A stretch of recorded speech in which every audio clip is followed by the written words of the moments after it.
Nagaa jirtu hordoftoota chaanaal koo har'a bilbila bade akkamitti akka argannu kan ilaaluta dhuma viidiyootti na faana tura. Ayyee gara barnoota har'aatti seenuun dura chaanaala koof haaraa warra taatan Oromoo Aappikii jettanii sarchi gootanii yookaan viidiyoo laaltan kana jalatti sabiskiraayib kan jedhu ni jira yookaan ammoo Oromoo Aappikii jettanii search yeroo gootan chaanaalli koo kunoo akkanatti isin dhufa. Achiin booda sabiskiraayib gootu.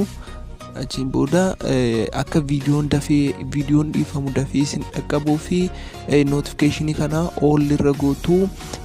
YouTube chaanaalii kanaan barnoota garaagaraa isiniif nan kenna. Kunoo akkuma argitan viidiyoowwan garaagaraa irratti hojjedheera.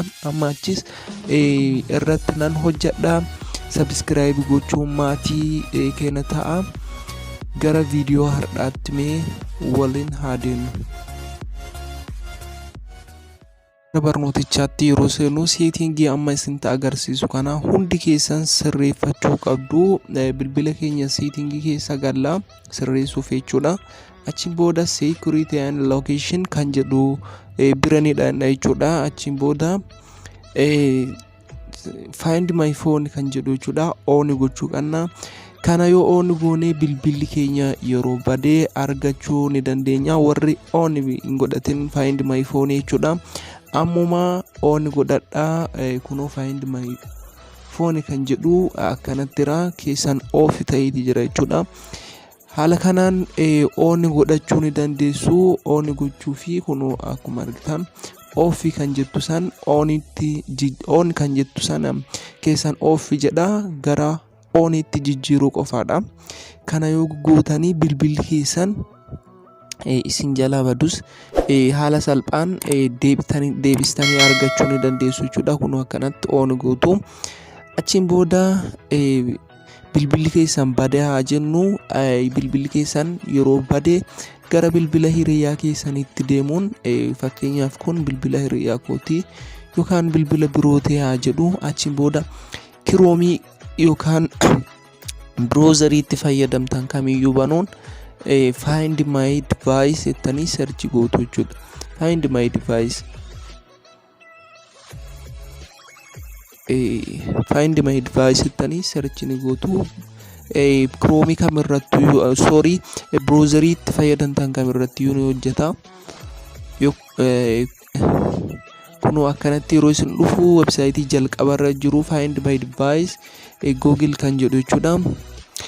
Isani tuqxu yeroo tuqxan imeelii isin gaafata. Imeeliin isin itti galchitan bilbila jalqaba isinirraa bade sanarratti imeelii guuttan jechuudha. Imeelii sana asirratti ni galchitu jechuudha. Imeelii fi paaswoordii sana asirratti guutuun salphumatti bilbilli keessan bakka inni jiru beekuu fi akkasumas wantoota keessa jiru balleessu yookaan bira geessanii saawundii isaa banuufaa ni dandeessu jechuudha. Mee an imeelii koo guuteera. Imeelii fi paaswoordii koo nan guuta jechuudha. Imeelii koo guutee jira. Paaswoordii koos nan guuta. Paaswoordii koo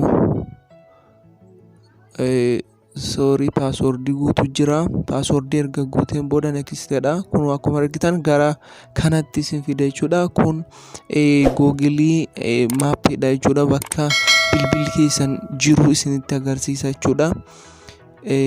Haala konnekshinii keessaniitiin ariifachuu danda'a.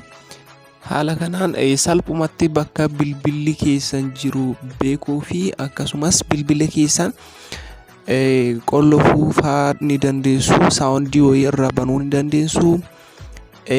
Kunoo akkuma argitan bilbilli badee jechuudha. Bilbilli narraa badee kunoo bakka kana jira. Maqaan isaa Infinix Hot 8 dha. Wi-Fi fayyadamuu jira jechuudha. Bilbilli narraa badee kuni bakki inni jiru warqinii hotel jechuudha. Chaarjii inni qabu persentaa 56 jechuudha. Kunoo akkuma argitan play sound, secure device fi erase device kan jedhu jira jechuudha.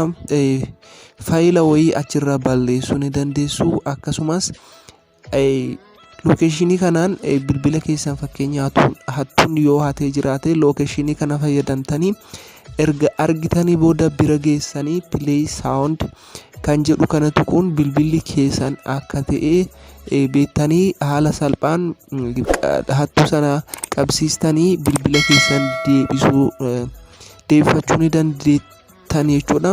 Viidiyoon har'aa kanuma fakkaata ture. Waan daawwattaniif galatoomaa. Viidiyoo biraan hamma walitti deebinutti horaa bulaa. Deebana.